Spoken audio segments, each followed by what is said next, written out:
喂，俾多啲啊，俾多啲啊，好唔慣啊，多啲啊！你中意邊個明星啊？嗌嚟聽下，有冇啊？我當然啦，中意劉青雲嘅嗌嚟聽下。劉青雲自己嗌下啦，係啲 party 嚟啊嘛，我哋好安靜，我哋好安靜。喂，你睇有冇睇啫？我哋應該好熱血沸騰。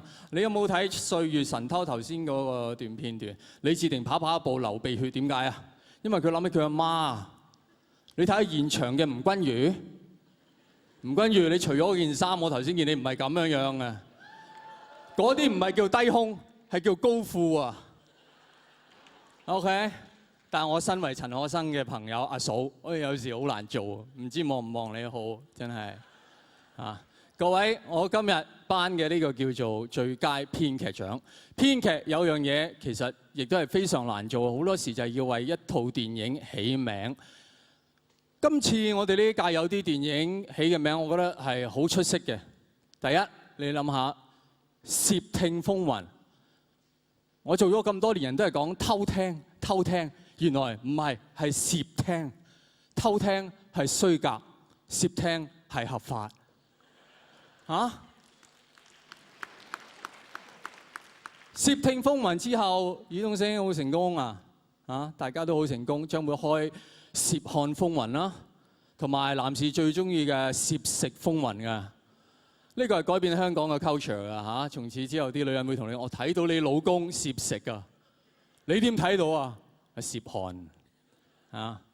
另外有一套片好犀利，我覺得起個名，大家你諗下，你唔諗過，你唔知有幾困難。10月圍城，原本呢套戲嘅戲名係叫《圍城》，錢鍾書嚇。城裡面嘅人想出嚟，城外面嘅人想入去，入面嘅出唔到嚟，出面嘅入唔到去，太文藝啦，唔夠甄子丹啊，所以改個名，幾多月圍城有動感，幾多月好咧？諗死你啊！3月圍城咁樣濕濕立立咁嚇，4月哇太想攞獎啦啩，4月圍城係咪？攞金像獎。5月嗱太政治啦嚇，5月有選舉啊。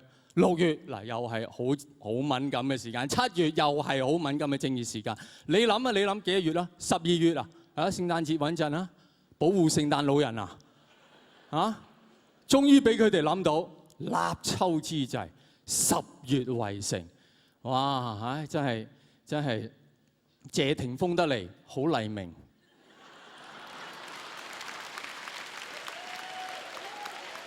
黎明得嚟。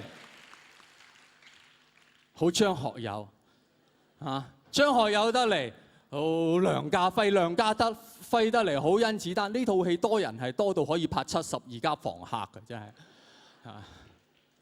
你又諗下另一套戲，嗱有啲戲係要好講勇氣嘅，起個名新宿事件。新宿事件呢個名幾大膽，原本呢套戲有個原名叫做《中國人不敢面對的中國人做過的很殘酷和無奈的事》。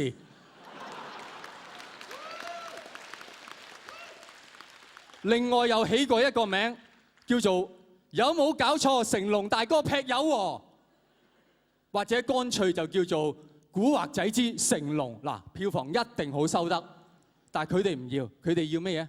新宿事件。咩事件啊？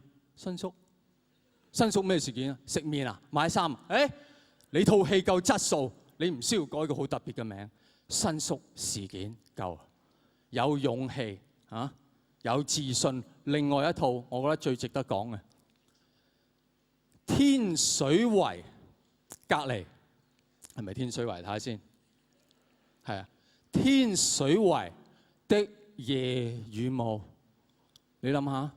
而家全香港最多人買得起樓嘅地方就係天水圍啊！特首叫大家你買唔起嘅呢度，你買遠啲啊！遠係邊度？咪講緊天水圍啊！但係竟然有個叫許安華地產公司喺嗰度起咗一棟樓，叫天水圍嘅夜與霧，令大家知道你起棟樓唔一定要君臨乜乜名乜先至有法國味嘅天水圍嘅夜與霧幾咁巴黎啊！夜與霧的巴黎，ça c'est bon， très bon。基本上你夠膽喺香港改一個名叫天水圍的乜乜乜，我覺得你應該有獎攞啊！或者佐敦道的乜乜乜，總之講佢香港名應該有獎攞。起名係好困難，但係寫係更加困難。亞視真係好好任我講啊，仲可以講幾耐？好唔公平嚇！大家唔好再講無線，講下亞視啊！因為佢如果年年亞視都任我哋講咧，對亞視嚟講唔係一件好事嚟㗎。係啊，我又講得太多，講翻 OK。寫劇本係好困難。今年有5位經歷咗千辛萬苦嘅朋友，又寫咗5個好好嘅劇本，我哋睇下係乜嘢。